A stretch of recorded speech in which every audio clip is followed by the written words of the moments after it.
ബോണ്ടിൽ മുങ്ങിക്കുരുങ്ങിക്കിടക്കുന്ന Thomas ഐസക്കിന് ചെറിയ ആശ്വാസവുമായി വീണ്ടും ഹൈക്കോടതി. കിഫ്ബി മസാല ബോണ്ട് കേസിൽ മുൻ ധനമന്ത്രി തോമസ് ഐസക്കിന് എൻഫോഴ്സ്മെന്റ് ഡയറക്ടറേറ്റിന് മുൻപിൽ ഹാജരാകേണ്ടതില്ല എന്ന് ഹൈക്കോടതി ഡിവിഷൻ ബെഞ്ച് അറിയിച്ചിരിക്കുകയാണ്. തിരഞ്ഞെടുപ്പിന് ശേഷം മറ്റു നടപടികളുമായി മുന്നോട്ടു പോകാമെന്നും ഇഡിയോട് കോടതി വ്യക്തമാക്കിയിട്ടുണ്ട്. തിരഞ്ഞെടുപ്പിന് ശേഷം ഐസക്ക് ഇഡിക്ക് മുൻപിൽ ഹാജരായാൽ മതിയെന്ന് ഹൈക്കോടതി സിംഗിൾ ബെഞ്ച് നേരത്തെ തന്നെ ഉത്തരവിട്ടിരുന്നു. എന്നാൽ ഇതിനെതിരെ ഇഡി ഡിവിഷൻ ബെഞ്ചിനെ സമീപിക്കുകയായിരുന്നു.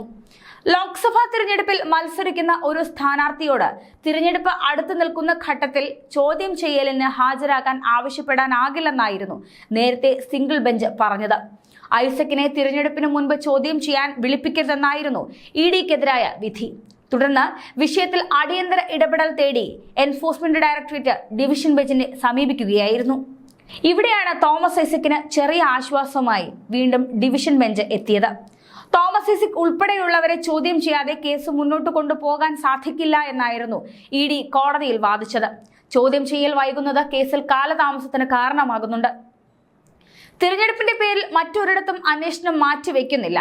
സ്ഥാനാർത്ഥി ആയതുകൊണ്ട് മാത്രം ചോദ്യം ചെയ്യാനാകില്ലെന്ന് പറയാൻ സാധിക്കില്ല എന്നും എൻഫോഴ്സ്മെന്റ് ഡയറക്ടറേറ്റ് കോടതിയിൽ വാദിച്ചു. എന്നാൽ തിരഞ്ഞെടുപ്പ് നടക്കാൻ ദിവസങ്ങൾ മാത്രം ബാക്കിയുള്ളപ്പോൾ എന്തിനാണ് ഇഡിക്ക് ഇത്ര തിടുക്കമെന്നും അതുവരെ കാത്തുനിന്നൂടെയെന്നുമായിരുന്നു ഡിവിഷൻ ബെഞ്ച് ജസ്റ്റിസുമാരായ A Muhammad Mushtaq, M A Abdul Hakeem എന്നിവരുടെ ചോദ്യം. തിരഞ്ഞെടുപ്പിന് ശേഷം മറ്റു നടപടികളുമായി മുന്നോട്ട് പോകാമെന്നും കോടതി പറഞ്ഞു. തിരഞ്ഞെടുപ്പ് അടുക്കുമ്പോഴുള്ള ഇഡിയുടെ നടപടികളുടെ ഉദ്ദേശം മറ്റൊന്നാണെന്നും വിഷയം തിരഞ്ഞെടുപ്പിൽ ചർച്ചയാക്കാനാണ് ഇഡി ശ്രമിക്കുന്നതെന്നും ഐസക്കിന്റെ അഭിഭാഷകൻ കോടതിയിൽ വാദിച്ചു. കേസ് ഈ മാസം വേനലവധിക്ക് ശേഷം പരിഗണിക്കുമെന്ന് കോടതി വ്യക്തമാക്കിയിരിക്കുന്നു. ഇപ്പോഴത്തെ ആശ്വാസം തിരഞ്ഞെടുപ്പിന് ശേഷം തോമസ് ഐസക്കിന് ഉണ്ടാകാൻ സാധ്യതയില്ല എന്ന് തന്നെയാണ് ഇതിൽ നിന്നും മനസ്സിലാക്കാവുന്നത്.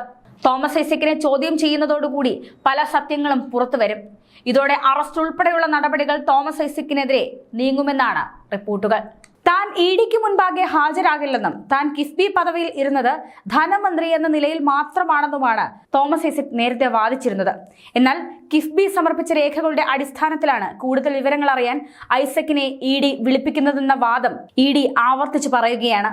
തുടർന്നാണ് ഫണ്ട് എന്തിനു വേണ്ടിയാണോ അനുവദിച്ചത് അതിനല്ലാതെ ചിലവഴിച്ചതുമായി ബന്ധപ്പെട്ട ക്രമക്കേടുണ്ടെങ്കിൽ കോടതിയെ ബോധ്യപ്പെടുത്താൻ ജസ്റ്റിസ് ടി ആർ രവി നിർദ്ദേശിച്ചത്.